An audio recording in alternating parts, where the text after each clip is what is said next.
सही माने में प्रदेश क्या है, क्यों चुनाव हारे, ये भी मैं कुछ संदर्भ में चर्चा करना। जो घटनाक्रम लालू परिवार, देखिए 2 दिनों से मैं सच्चाई है कि सो नहीं पाया। सही माने में प्रदेश क्या है, क्यों चुनाव हारे, ये भी मैं कुछ संदर्भ में चर्चा करना चाहता हूँ। और जो घटनाक्रम लालू परिवार और रोहिणी जी के साथ हुआ, इस पर भी मैं 2 मिनट प्रकाश डालना चाहूंगा। बिहार विधानसभा चुनाव के नतीजे आ चुके हैं और महागठबंधन की हार को लेकर तमाम नेता बेहद गुस्से में हैं। बिहार का माहौल गर्म है और ऐसे में पप्पू यादव को गालियां दी जा रही हैं। पप्पू यादव से इस्तीफे की मांग की जा रही है, जिसको लेकर पप्पू यादव बेहद भावुक है। रात भर सोए नहीं है और उन्होंने इस मसले को लेकर बड़ा बयान दे दिया है। साथ ही पप्पू यादव ने यह भी बता दिया है कि महागठबंधन की करारी हार का वजह क्या है। आपको बयान भी सुनाएंगे और सब कुछ बताएंगे विस्तार से इस रिपोर्ट में। नमस्कार, मैं हूं शालिनी सिंह और आप देख रहे हैं दर्श न्यूज। बिहार विधानसभा चुनाव में चुनाव के नतीजे आ चुके हैं। एनडीए की प्रचंड जीत हुई है तो दूसरी तरफ महागठबंधन की करारी हार को लेकर मामला बिगड़ता जा रहा है और पप्पू यादव को गालियां पड़ रही है। एआईएमआईएम के तमाम नेता जो है पप्पू यादव को गाली दे रहे हैं और इस्तीफा की मांग भी कर रहे हैं। सबसे पहले हम आपको वो बयान सुनाते हैं जिसमें पप्पू यादव भावुक है और कहते नजर आए हैं कि रात भर सोए नहीं है। साथ ही उन्होंने अपने ऊपर गाली के साथ साथ महागठबंधन के हार का भी राज खोल दिया है। बयान सुनिए। मैं अच्छे आदमी को टिकट दिया, पार्टी हमारी जलील भाई को, उधर मुसब्बिर भाई को, और मैं साथ खड़ा हूं, रहूंगा। हाँ, मैं देना चाह रहा था कि एक्स एमएलए को, मेरी बाद में हुआ कि नहीं जलील भाई को दिया जाए, तो हम थे साथ में। तो हम अमोर की जनता के साथ हैं। वो मेरा घर है, मेरी मौसी है और मैंने अमोर को गोद ले लिया। अमोर के हर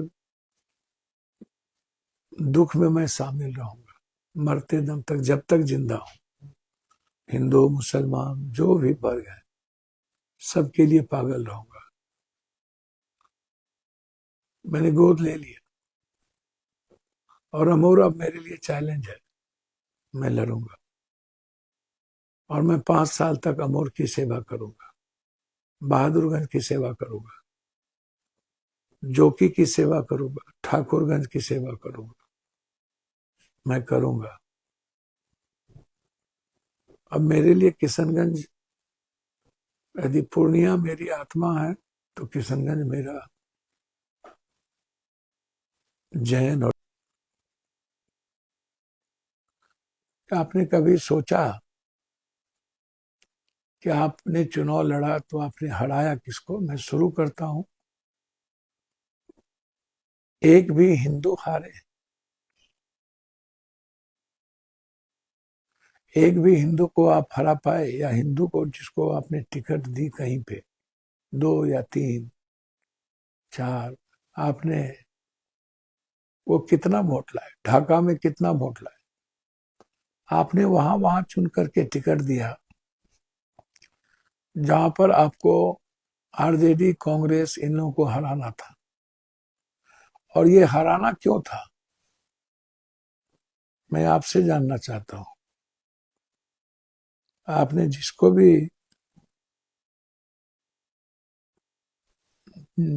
भी आपने टिकट दी, वो मुसलमान को ही हराए। एक मुसलमान मुसलमान में ही हराए, किसी हिंदू को नहीं हराए।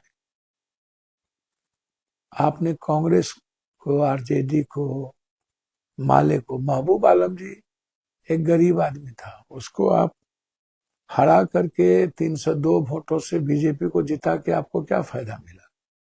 या प्राणपुर में इशरत परवीन को हरा करके 25,000 वोट काट के आपको क्या फायदा मिला?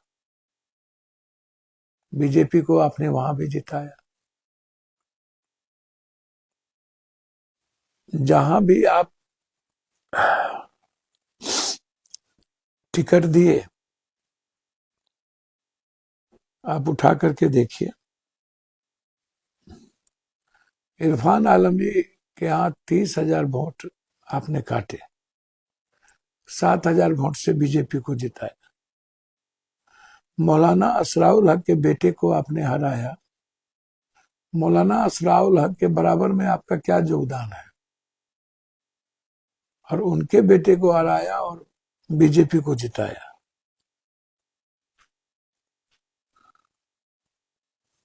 आपने केवटी में फराज अहमद को हराने के लिए अनिसुर रहमान को लड़ाया, 14,000 वोट लिए, वो 7,000 से चुनाव हार गया। अबिदुर रहमान एमएलए पूर्णिया में हराने के लिए एरी चोटी आपने लगा दी। किशनगंज में कमरुल हदा को हराने के लिए आपने एरी चोटी एक लगाई। ढाका से फैसल रहमान को हराने के लिए आपने रंजीत को टिकट दिया, 178 वोट से हम चुनाव जीते।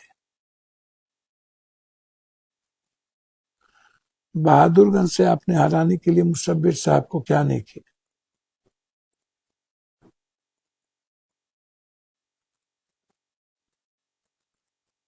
जहां पर मुस्लिम विधायक ही जीतते वहां मुस्लिम को हरा के कौन सी आपने कयादत लिख दी जनाब।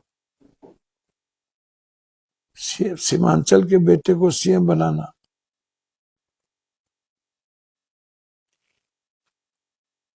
आप 18% को कह रहे थे कि हम इकट्ठा करना चाहते हैं 17%। 18% लोगों के जीवन की तरक्की, उसकी बात आप CM, deputy CM, deputy CM, deputy CM. तो सुना आपने पप्पू यादव ने क्या कुछ कहा है अपने ऊपर गाली और महागठबंधन की हार को लेकर। बहरहाल इस खबर में इतना ही। बने रहे हमारे साथ और देखते रहे दर्श न्यूज।